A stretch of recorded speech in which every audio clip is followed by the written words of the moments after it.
Alors, que de prix, que de trophées, prix d'honneur Cultura 2023, j'en vois deux. Et là, ces prix d'honneur Cultura 2023, toujours, il y en a assez. Et puis on se demande qui est derrière ces prix, qui est derrière ces trophées que tout le monde voudrait avoir ou en avoir. En tout cas, mesdames et messieurs, on reste toujours à Abidjan et Abidjan est très très doux et on va rencontrer celle qui tient ou alors la tenante de tous ces prix. Alors, maman, notre très chère maman, Were Were Ilikin.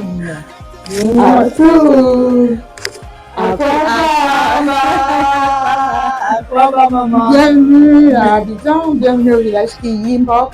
Oui. Voilà. Alors, c'est maman Were Ilikin. Elle est camerounaise vivant ici à Abidjan depuis plus de 40 ans.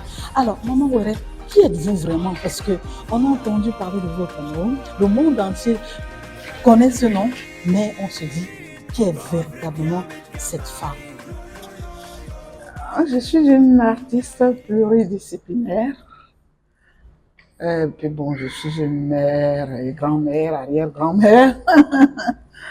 Je suis formatrice de la jeunesse au développement. Je suis écrivaine. Il y a beaucoup de casquettes. Voilà. Quand on parle de culture, c'est énorme. On voit les habits, les tenues traditionnelles africaines, on voit des bijoux africains, on voit des livres. On a vu énormément de trophées. Mais avant de nous dire comment les trophées, ça se passe avec les trophées, on a les sculptures, on a des tableaux, on a plein d'autres choses. Où est-ce que vous avez appris et comment est-ce que c'est arrivé? Mais je suis autodidacte. C'est-à-dire que j'ai appris toute seule au fur et à mesure de mes besoins d'évolution. Et j'ai eu la chance de rencontrer toujours des êtres exceptionnels qui m'ont guidée, qui m'ont inspirée. Voilà, je pense qu'il faut faire très attention aux personnes que l'on rencontre dans la vie. Elles ont toujours quelque chose à nous transmettre, mais comme dit un proverbe d'ici, le tonneau a beau être généreux, il ne peut pas donner tout son contenu en même temps à un verre. Cet art-là que nous voyons un peu, qu'est-ce que c'est? Alors, ça, ce sont mes toutes nouvelles œuvres en sculpture. Ça, c'est la dernière que j'ai terminée. Je suis en train j'en ai quelques-unes dans l'atelier. Vous verrez mon atelier tout à l'heure, si vous voulez, si vous avez du temps. Alors, on constate que ces œuvres-là n'ont pas de face principale ni de face arrière. Elles sont circulaires. Au fur et à mesure que l'on avance, on découvre d'autres facettes et c'est un peu comme cela. Parce que je suis peintre d'abord, je peins depuis 1968, donc je suis une vieille peintre. Mais quand j'ai commencé la sculpture, je n'ai pas voulu abandonner la peinture, mais c'est sur mes sculptures que je peins. Or, en matière de sculpture, je pense que j'en avais marre des tableaux. Du plat. Oui. Du plat des tableaux. Oui. J'avais besoin de reliefs différents. Et là, je travaille toujours sur un thème. L'année dernière, j'ai travaillé sur les statues colons, sur l'histoire de la colonisation. Et cette année, je suis en train de travailler. Ce que vous voyez là est en cours de conception, de préparation. Ça, c'est pas encore fini. Mais ça va être ma grande exposition cette année, vers la fin de cette année 2024. Et je travaille sur le thème de la généalogie. Et généalogie de lumière. Je pense que nous, les Africains, on ignore trop notre généalogie. On ne sait pas de qui on est, donc on nous a fait porter le nom des autres. Nous ne nous souvenons pas de ce que nos ancêtres ont fait et on n'a pas l'impression qu'on vient de quelque part. Or, nous sommes quand même des grandes lignées et des gens qui ont transmis des choses qui font que malgré tout ce que le continent a subi comme agression depuis presque un millénaire, si on ajoute l'esclavage arabe à l'esclavage occidental, ça fait beaucoup. Ça fait vraiment beaucoup. Mais moi, je suis pressée de savoir parce qu'on dit que chaque œuvre, derrière chaque œuvre, là, il y a un nom et puis il y a un message. Oui, Alors, je vais prendre comme ça au hasard. On peut aller vers, oui. vers celui-là ou bien celui qui est tout près. Je vais chercher à vous lire donc. Non, cette œuvre-ci. Alors, est-ce qu'il y a un Elles message? celles qui sont là, comme je vous ai dit, elles ne sont pas encore, j'arrive. Voilà, elle va aller chercher peut-être un ingrédient qui lui permettra naturellement de nous en dire un peu plus par rapport à ces ouvrages ou ces œuvres que nous constatons ici, que nous découvrons avec beaucoup de plaisir et de bonheur.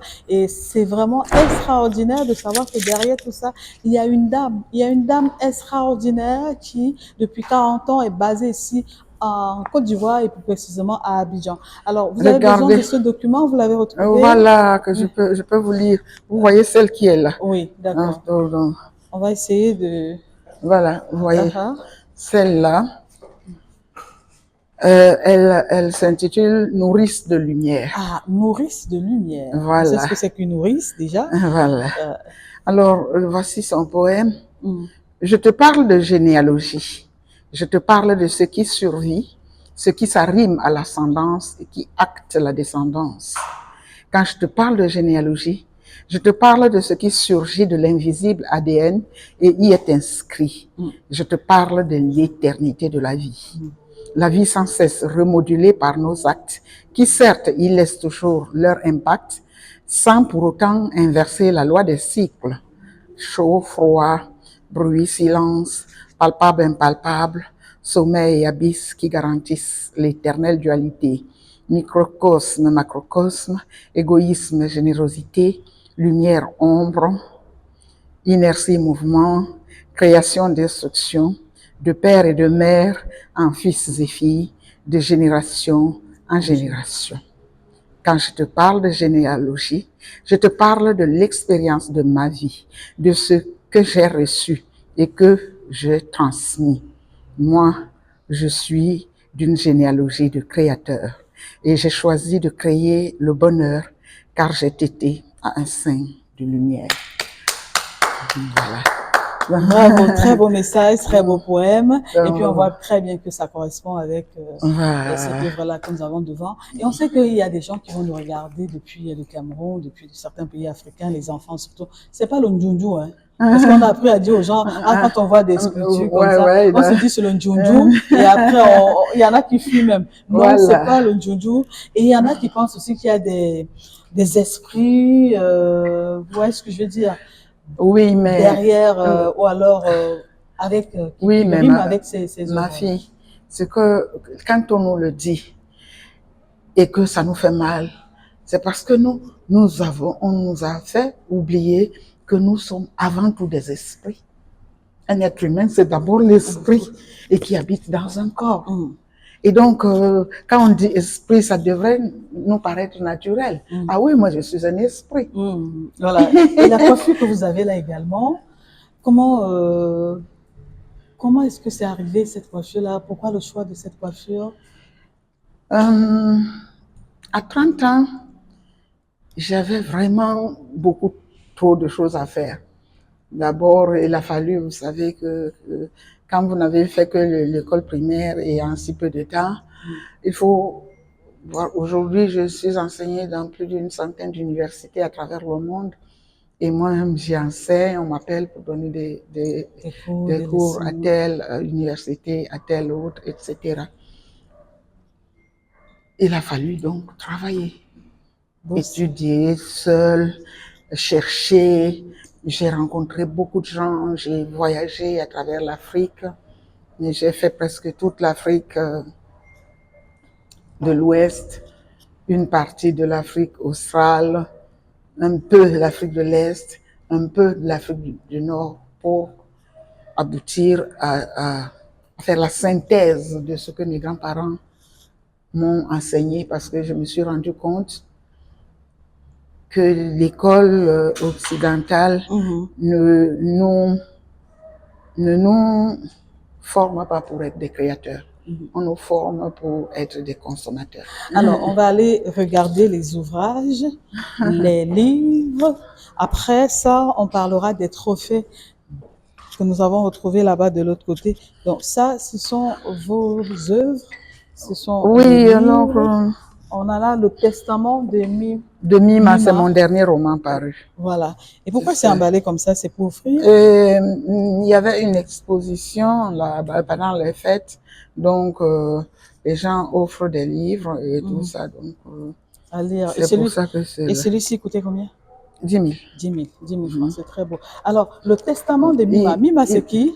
Un personnage Oui, virtuel? oui, c'est un personnage virtuel. Voilà, là c'est l'éternelle reine. Oui, on voit bien 50 ans de peinture et de poésie. Voilà. Vous avez le dernier beau livre que j'ai Migration de la sorti, parole. suivi de Poétique des arts, fusion des temps. Ça, ce sont mes derniers Et livres. surtout, c'est bien fait. Hein? Oui, On a celui-ci, ce sont de... statue colombe par Were Liking, vous voyez. Et j'adore bien puis- les couvertures, c'est magnifiquement bien fait. Et puis à l'intérieur, Ce voilà un sont peu comment ça se passe à l'intérieur. Vous pouvez voir tout ça. C'est beau. Alors d'où vient toute cette inspiration, Maman Liking?